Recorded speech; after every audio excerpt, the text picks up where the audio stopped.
Hello, hi. Oh shit, hold on, let me get my script up. I love visual novels. Look, I swear I'm great at parties. I do have fun, I promise. However, sometimes I gotta play a game that includes little to no gameplay. Just to switch things up, you know? And some of these visual novels are actually really good. And some aren't even that long, so there's no reason not to experience it, especially if that game only costs $3 on sale. Enter Milk Inside of a Bag of Milk, a very short, emotionally charged visual novel that tells a story of a girl buying milk from a shop. Simple, right? However, this task is incredibly hard for this girl as she suffers from some kind of mental illness, and the game depicts this in such a raw and interesting way, through visuals and music and monsters. It's not scary per se, but it is incredibly interesting. And for such a small price, if this is at least a little bit interesting, then you should absolutely give it a play. It's only about 45 minutes long in all. That's between the two games. The first game itself is only 15 minutes. I have my Steam. Where is my Steam? I can check. I played 33 minutes of the first one. I played through it 3 times. It is like 10 minutes long, the first game. It's created by Nikita Kryukov. I probably butchered that name, I apologize. The game itself is extremely simple. The game's description reads as how this is a artistic manipulation with word and form, only then a game. So keep that in mind, and with that, let's break down the first game and all it entails.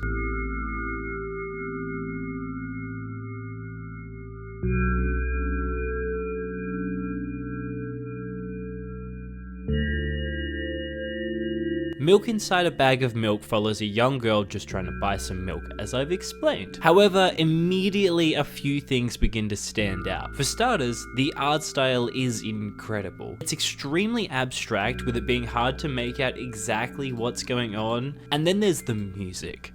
The music in this game is so good. It's the perfect amount of eerie that really puts you on edge and makes you deeply concerned. But it's not scary. It's not like Silent Hill. Then there's our main character, who is struggling to buy milk. She has tried 19 times and never succeeded. However, this time, she has the player, who she knows is there because she created them. She speaks directly to the player, acknowledging the fact that this is a game.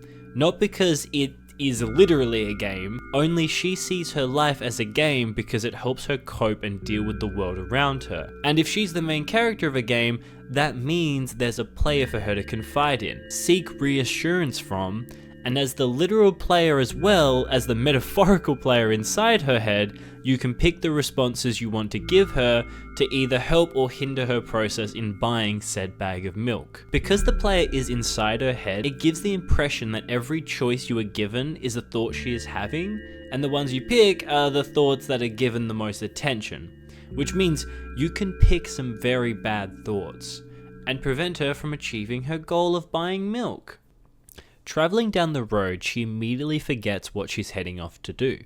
Although this could just be her trying to avoid going to buy milk because the player knows why she's going and reminds her. And as we mentioned earlier, the player is a manifestation created by her to cope. She talks about how many steps the walk is and how she's done a wrong step. The player then walks her through backtracking to make sure she takes the right amount of steps to get to the shop. You can already begin to see that she has some sort of OCD. There is a lot more that we'll get into, but as the first scene establishes, she has a lot going on. Once she arrives, she is greeted by some sort of creature that only says, oh, like the letter, not the sound. The creature only speaks in the letter O. Like, that's it. You see it on the screen, but she says how that's the letter O, not the sound that it would make. Why? Well, that's because the letter O scares the protagonist a lot. So this guy is just a little prankster, I guess. After she leaves this cashier, I think. She gets the milk and with the player's help purchases it and leaves without any problems. It's on the walk home she begins to confide in the player, expressing herself and how the medication she takes doesn't have any effect anymore and the world she sees is red and full of monsters. All because of something that happened in the past that involves her father. When she was younger, her father jumped out of the window of their apartment and fell to his death, with the girl seeing all of it, and it really affected her in an extreme way. She won't name her diagnosis, which is completely fair, but we see the effects of it through the entire game. And as she begins to really open up to the player interrupts her saying it's time to go. And as we know, the player is her inner thoughts that both comforts her and abuses her, so this is her basically catching herself oversharing and then deciding it's time to go home. She's just like me when I overshare as well, and then I have to stop myself before everyone asks me to leave the function. That's not funny. That's not funny. Oh my god. He's fucking little comedian over here. After catching herself, she then decides to quit talking and head home. With her bag of milk, of course. With her bag of milk inside of a bag of milk. She is then greeted by the scariest creature we have seen so far, known as Mother, asking if she got the milk and then sending her off to bed, thus ending the game. This brings milk inside of a bag of milk to a close. I loved this game when I first played it. It's short and to the point, the music is great, the art is incredible, the main character is my favorite. If no one got me, I know a schizophrenic Russian girl got me. This game is great and I love it. And thank God there's a sequel that expands upon the ideas presented in the first game and improves everything. Now, before talking about milk outside of a bag of milk, go play it. Surely, please. Like, it's normally on sale. I'll check right now for you. It is $13 AUD, but when it's on sale, it's very, very cheap. So surely go play it. If not, go follow it. I am about to break it down. I want to try and give it the utmost respect I can, and I want to try and not just give you a recap of it, I want to actually dive in and try and discuss the themes presented in it. Okay, time for milk outside of a bag of milk.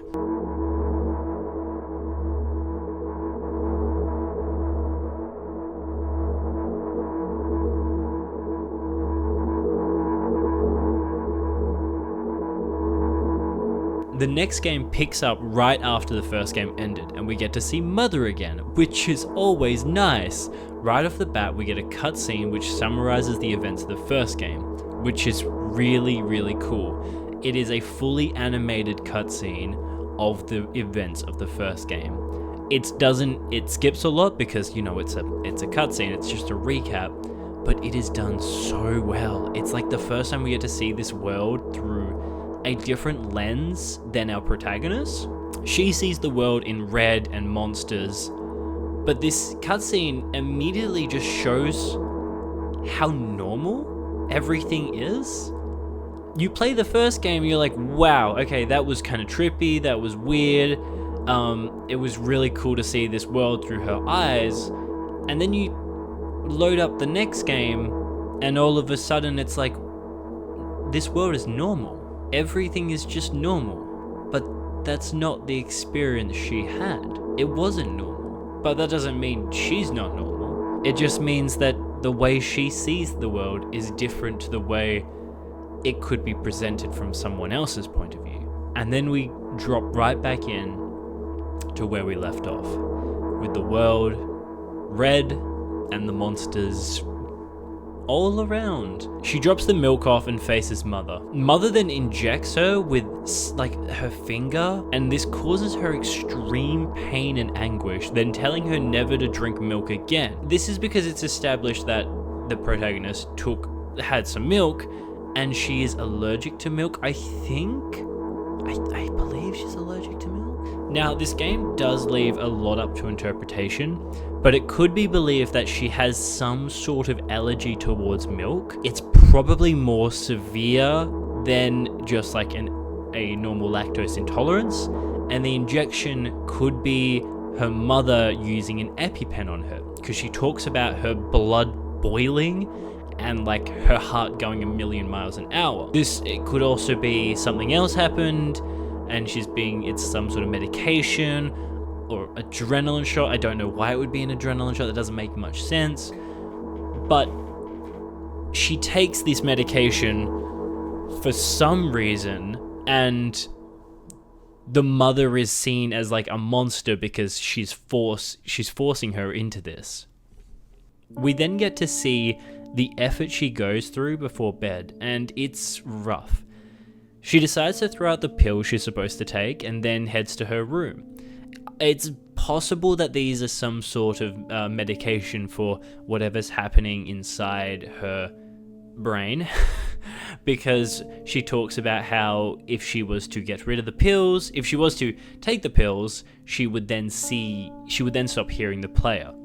And the player is still there from the first game, so she throws these pills out and heads back to her room. The player then begins to be incredibly cruel to her. This could be like her subconscious attacking her for like the guilt she feels for throwing out the pills, possibly the interaction with mother. Something has happened that's causing her to like beat herself up. This continues until she starts to cry and heads back to the bathroom. She talks to the player about why she started to cry.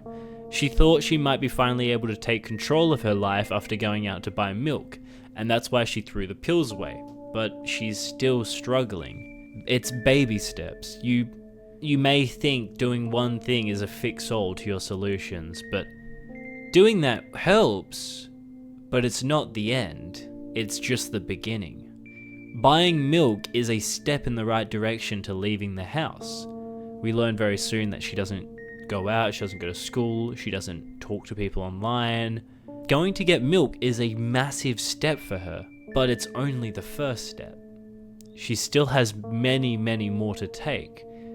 And her going to buy milk has her thinking, this is it. This is my life changing. I can turn everything around. I can take control, finally. But it's a process. It doesn't happen instantly. She feels awful and ends up taking the medication despite her fears of it making things worse. She lies on the floor not wanting to talk and then imagines her thoughts as fireflies flying around. Trying to focus is really difficult for her. The fireflies fly away, and at this point you're given your first major choice. Selecting the option, actually, I have no idea, causes everything to go wrong. We see her either being choked or choking herself, and this terrifying face appears in the background, and the player asks if she's been crying and if she drank the milk. She asks if she rips her eyelashes off one by one, will the itchiness stop? The player tells her to drink the milk, and she screams, until we flash back to the room, and she says how she thinks she might have just experienced death. After experiencing the first death, the player then begins to help her gather her thoughts. There are multiple deaths in this game. I don't know exactly what it means. I don't think, it's not canon, I don't think, the deaths. However, this could show what happened when she drank the milk, possibly earlier, and was then had an EpiPen used on her. Maybe. Again, this game is a piece of art, meaning any interpretation could be correct. However, the achievement of the first death says, I died and felt something. So, take with that what you will. Now, on my first playthrough of this game, I didn't experience the first death. And if you don't, then she doesn't go nearly into as much detail on the objects that you inspect as she does after you experience the first death. You learn a lot, but you learn more once you've done the first death. However, doing the first death will lock you out of most of the endings, so it's time to replay the game multiple times. Don't worry, I have played through every ending, so let's begin. Going through her thoughts is how we learn the most about her. Selecting the computer, we learn about how she used to spend a lot of her time online, and now she had hundreds of friends. She explains that anyone that shares an interest is a friend, which is a very optimistic take, and I'm kinda jealous. I respect that. That's a cool way to look at it. If you join a Discord server of people playing League of Legends, bad bad analogy.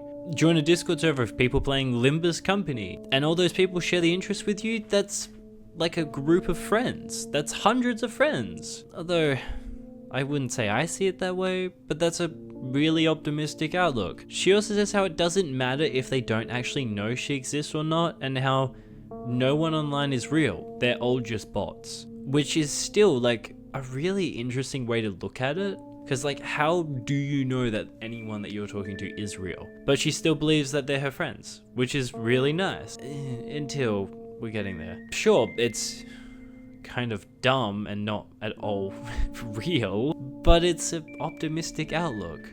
However, one day she was convinced by one of these bots that he was real, and she told him all about her life, and he turned around and spread it everywhere. So she was harassed continuously and had to get off the internet altogether.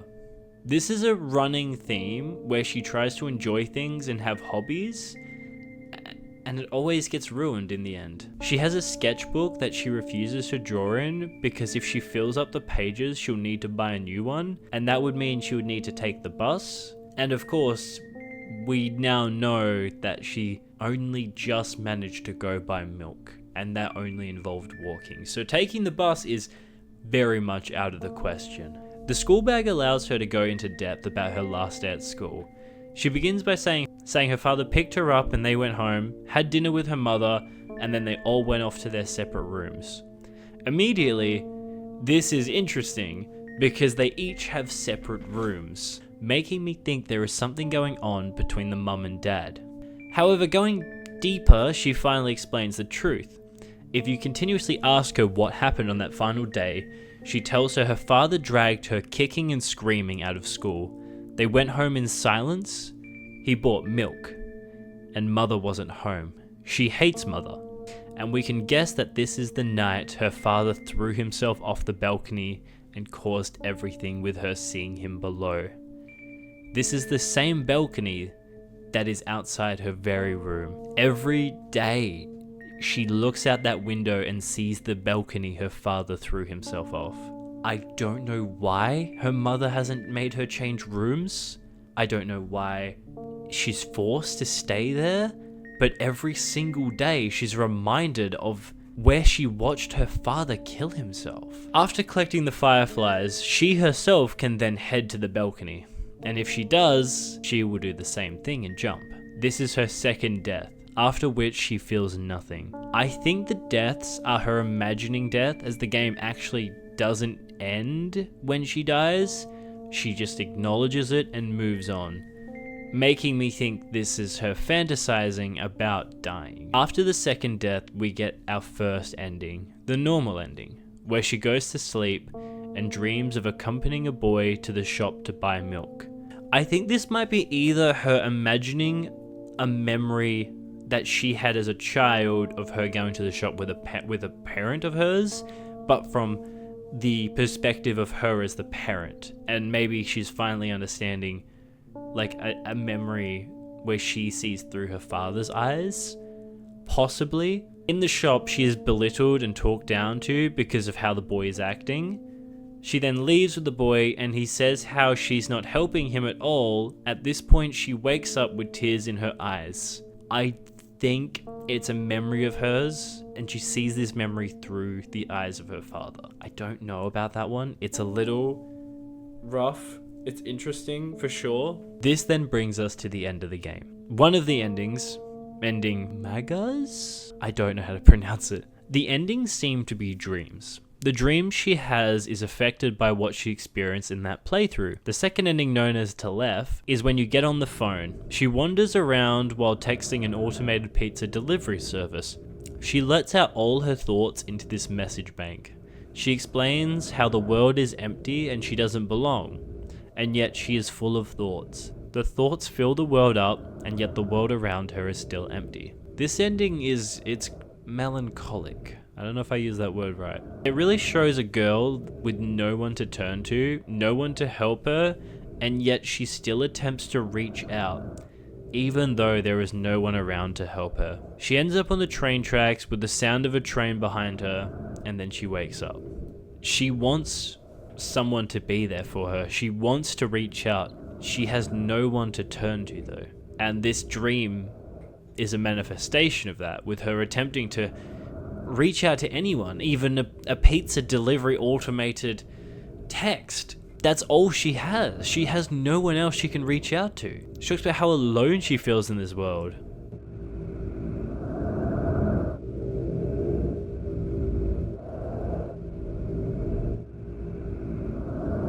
The next ending, called Zerk, shows the girl facing herself in the mirror, talking about how stupid her face looks and how she doesn't want to be labelled as a loser on her first day. This then repeats, with her face looking progressively worse until she has no head.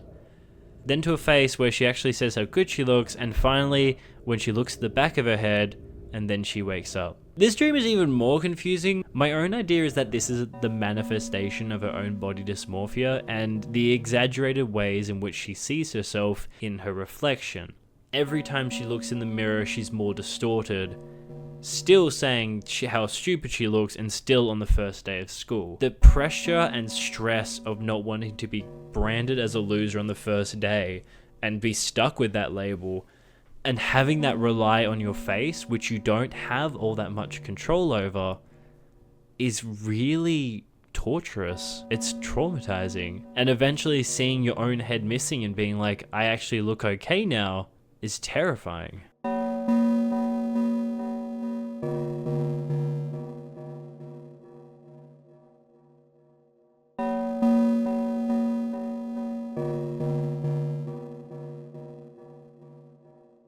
The next ending, referred to as compole, is a lot. I'm not exactly sure what this all means. It explores her being trapped in a room with a coffin, but also a well and surrounded on all sides by walls, until she sees a door, and a voice on the other side calls out if she can hear it. She begins to run to the door, with the door never getting closer, and she is cut apart, face and nose mush. As she runs, slowly catching up, the voice calling out again and again until she begins to finally close the distance, when the voice starts to say how she's scaring it and how it needs to get away. When she finally reaches the door, she falls onto a field of grass. She's free for a bit until she sees a figure that she calls out to, asking if it can hear her, and it begins to approach. She runs, knowing it's chasing her. As it approaches, she then calls out how it's scaring her. At this point, I understood. I understand it now. When the figure catches her, she then awakens in the room, with no furniture and just walls, repeating the cycle forever and ever. I love this ending. It's truly full of mystery and makes me wonder what it truly means. Honestly, if you know, leave a comment, please. This one is one of the endings I don't understand. I don't get it.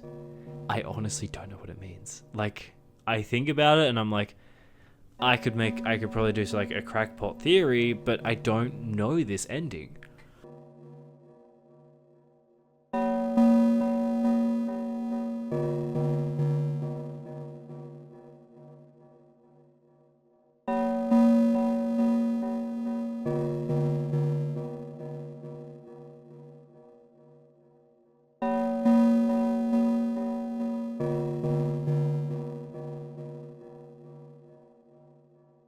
The final ending is the least. I think that's what it's called. This ending involves the girl traveling on an enormous pillar of concrete, with stairs spiraling around the tower, with her not knowing if she's either going up or down the tower. She begins to lose control of her body, and it keeps moving without her making it, and her thoughts begin to be infected by something else. Unknown thoughts. She then decides she must descend, as the thoughts in her head talk about how it's time to grow up and how foolish she has been acting. She then wakes up. I think this final ending kind of shows like the terrifying, inescapable passage of time, as the staircase could be her moving through her life, slowly traveling around this pillar, as we see hundreds and thousands of pillars around her, probably each with their own people on it at different points in their journey up this pillar. In life, you don't know where you're going. You don't know if you're going in the right place. You don't know if your life is going where you want it to most of the time. And if you do, hell yeah, I guess. Go you. I don't. I'm lost as fuck. I don't know if I'm going up or down on my pillar. And then sometimes something happens where you begin to feel like your brain is turning to mush, or you're being infected by thoughts that you don't think are yours. And that's when you know you got to turn around. You got to try and descend the pillar. But there is no descending the pillar. There's no fighting against the inescapable march of time. You have to ascend that pillar. There's no going down. It's time to grow up. You're being foolish. I think that could be what it's going for. I don't know. Again, these endings are very much up for interpretation. And with that, this brings us up to date with all the endings. The endings in this game really leave it open-ended. They are truly open to interpretation, like all good art is. And I'm sure the ideas you may take from these endings will be completely different from what I take. With so much left up to thought, it's truly the only way this could have ended. Not so much a game, but a piece of art, telling a story of a girl and covers some extremely heavy topics, with each ending finishing with her looking up into a black sun. That is the Milk duology? That's what you call it, isn't it? Just a piece of art told through a game with incredible art, story, direction, music, and they're not even that long. They come and they go very quickly, and they leave you with a lot to think about. Definitely go check out Nikita Kryukov. This is magnificent. It is really good. Thank you for watching. I loved these games, and I really wanted to talk about them as soon as I played them. If you're still keen on experiencing this for yourself, I highly recommend it. It's very cheap, and it's even cheaper when it's on sale. I bought it on sale because I am broke. Uni moment. Nikita Kryukov did an excellent job on these games. I didn't even really get into the soundtrack, which you will be hearing throughout this video because of how insanely good it is. And I think it's on Spotify. Don't quote me until I check. Hold on. Milk Outside of a Bag of Milk is on Spotify. It is a really good album. Definitely go take a look. Thank you for watching, and subscribe.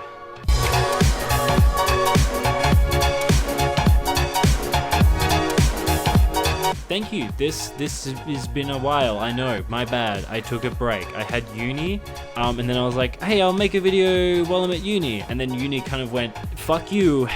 You gotta get to work. And then I kind of was like doing a lot of uni work. And then when I wasn't doing uni work, I was like, I'm just gonna play Overwatch and Fortnite. Like, I don't want to do more work. But uni break, which means you know what that means. I'm on that grind again. I'm back. I got time. I got time to waste. I gotta make shit. So thank you. Sorry for the wait. Appreciate it. Yeah, I don't really know what to talk about at the end of these videos. I have been trying to talk more at the end of the videos, but normally I end up cutting it because I just end up rambling, and then I'm like, well, I didn't need all that. Why did I do? See, like right now. Oh my god. Okay. Go like check out my Instagram if you want to see me waste time instead of making more videos. That's it. I don't know. I need to do Twitch more, but I don't have time today. That's too much time. I'm trying to make a game, my own game. We'll see how that goes. Thank you. Bye bye. Bye, Bus Driver.